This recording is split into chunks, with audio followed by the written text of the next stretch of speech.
नमस्कार, आप देख रहे हैं पंजाब दस्तक, मैं हूँ सुरेंद्र राणा।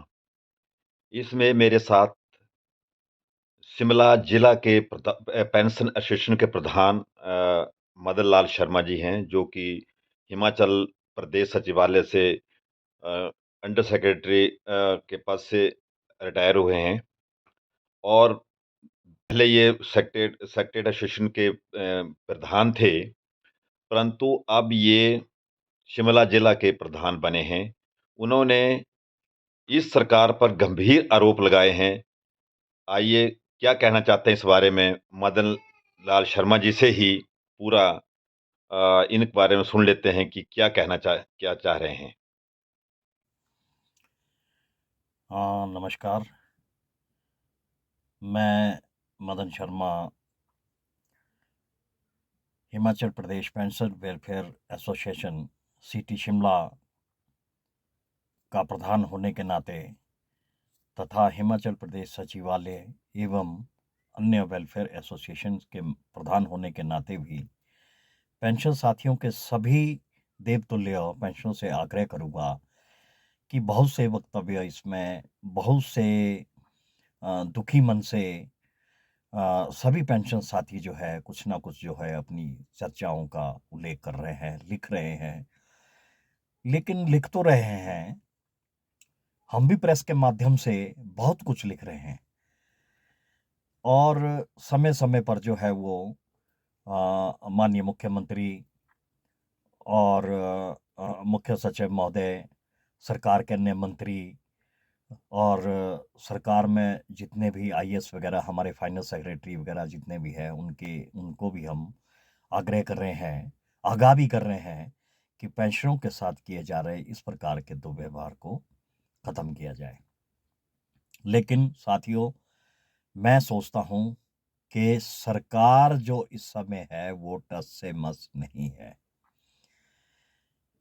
क्योंकि सरकार ने जो अपना 3 साल का कार्यकाल सरकार का हो चुका है, बहुत सी गालियाँ कोर्टों से पड़ चुकी हैं, जनता से पड़ चुकी है, लेकिन माननीय मुख्यमंत्री को इसका कोई भी असर दिखाई नहीं दे रहा है। जैसा कि कुछ हमारे पेंशन साथी भी लिख रहे हैं, हालाँकि चलो वो भी हमारी तरह ही है, उन्होंने भी कुछ लेना ही है। हमारे साथ अगर हमें मिलेगा या कोर्ट में अभी गए हैं, उनको मिलेगा, तो उन्होंने भी लेना ही है। लेकिन हाँ, ये ज़रूर लिख रहे थे भई जयराम सरकार जो है वो नहीं दे गई। तो इस संदर्भ में मैं एक छोटा-सा वक्तव्य अब यहाँ रखना चाहता हूँ कि वर्ष 2016 में 10 साल बाद जो हमारी ये नए पे स्केल का गठन होता है, सेंटर ने तो 2016 में शायद 18 में या 19 में लागू हुआ था।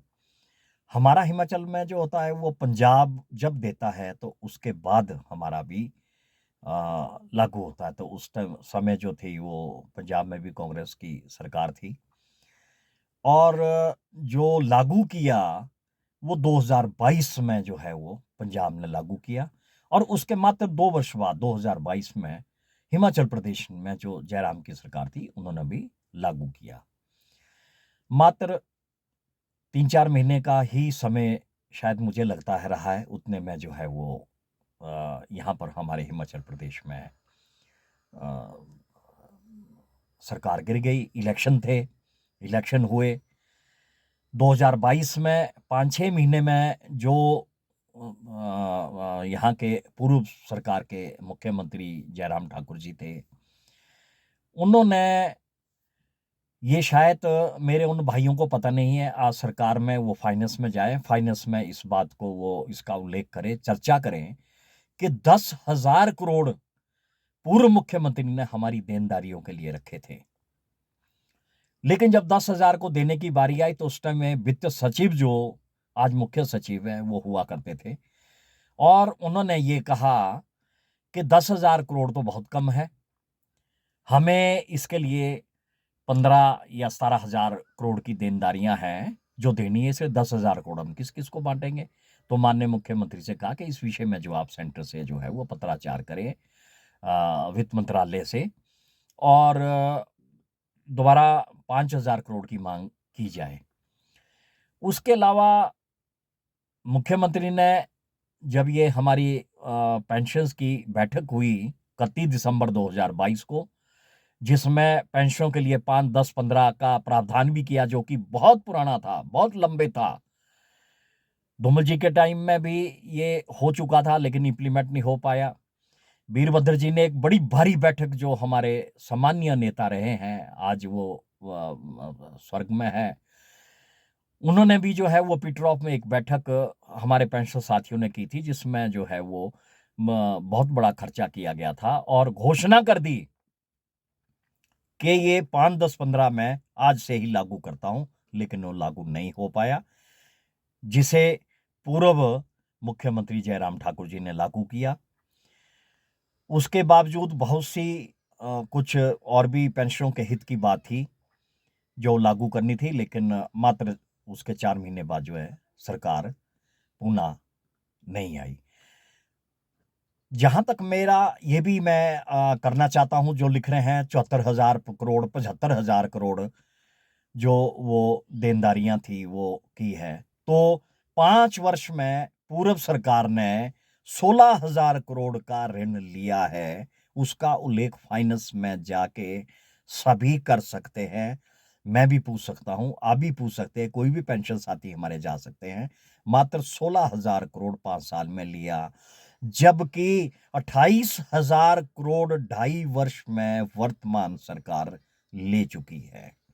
सेंटर से देनदारियां जो पेंशनों की है, सरकार की है, जो देनदारियां वो तो देनी पड़ती है।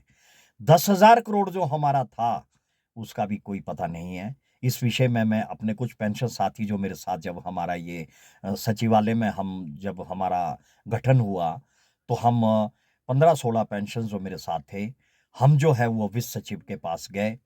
वित्त सचिव से भी मैंने इस बारे में पूछा कि ये 10,000 करोड़ हमारा कहाँ है भाई, जो पेंशन के लिए था, वो कहाँ डाइवर्ट कर दिया है।